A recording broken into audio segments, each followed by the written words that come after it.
I didn't react right away. When my sister's son leaned over the table and spit into my plate, it wasn't the act itself that froze me. It was the timing. Too deliberate, too confident. He said it like he'd practiced it. Dad says you deserve it. There was a beat where the room could have corrected itself. Someone could have stepped in, told him to apologize, pulled him away. Instead, there was laughter.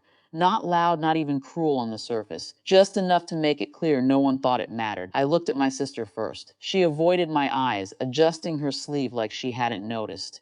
My brother smirked into his glass. My mother said nothing, but she didn't look surprised. I set my fork down carefully. The food still steamed, untouched except for that one moment.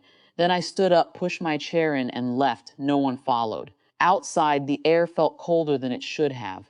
I stayed in my car for a while, not driving, just letting the quiet settle. It wasn't anger, not exactly. It was something flatter.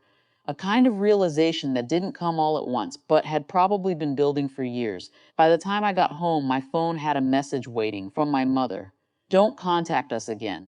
I read it twice, not because I didn't understand it, but because of how easily it had been said, like a conclusion already agreed upon. Below it, the family chat had one new message. My brother had reacted to it with a thumbs up, that was all. I sat on the edge of my bed for a while, phone still in my hand. There was a version of me that would have argued, asked questions, tried to pull meaning out of something that clearly didn't want to be explained. But that version felt distant now, so I typed one line, understood, mortgage auto pay ends tomorrow. I didn't add anything else, no accusation, no explanation, just a statement. Then I turned my phone face down and went to shower. When I came back, it was vibrating against the table. The chat had changed. At first, it was just messages stacking quickly. My sister asking what I meant, my brother telling me not to be dramatic, my mother saying I was overreacting. Then the tone shifted. Wait, what mortgage? You're joking, right? You can't just stop that. I scrolled through them slowly. It wasn't the volume that stood out. It was the confusion, the sudden lack of certainty. For years, I had handled the payments quietly. It started when my father passed, a practical decision at the time. They needed stability. I had the means. It wasn't discussed much after that. It just continued. Somewhere along the way, it stopped being something I did and became something that simply existed. Until it didn't. By 11:42 p.m., the messages had lost their edge completely. Call me. Let's talk about this. This isn't the way to handle things. No one mentioned dinner. No one mentioned what had happened at the table. I didn't respond. Instead, I opened my banking app and confirmed the change. The auto payment was scheduled to end at midnight.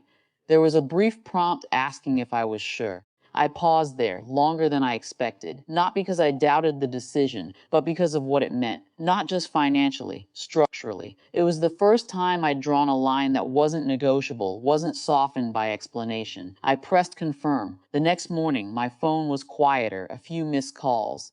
A message from my sister that read, "We need to figure this out."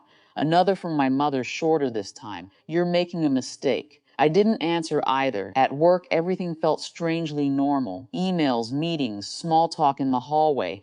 No one there knew anything about last night. No one treated me differently. There was something grounding about that. Later in the afternoon, my brother called again. I let it ring out, then listened to the voicemail. His voice was different, not angry, not exactly apologetic either. Just uncertain. "Look, we didn't realize it was like that. Just call me back, all right?" I deleted it. Days passed. The messages became less frequent, more measured. There were attempts to reframe things, suggestions that we'd all misunderstood each other, that it had been a bad night, but none of it touched the core of it. No one said that shouldn't have happened. No one said, "We're sorry."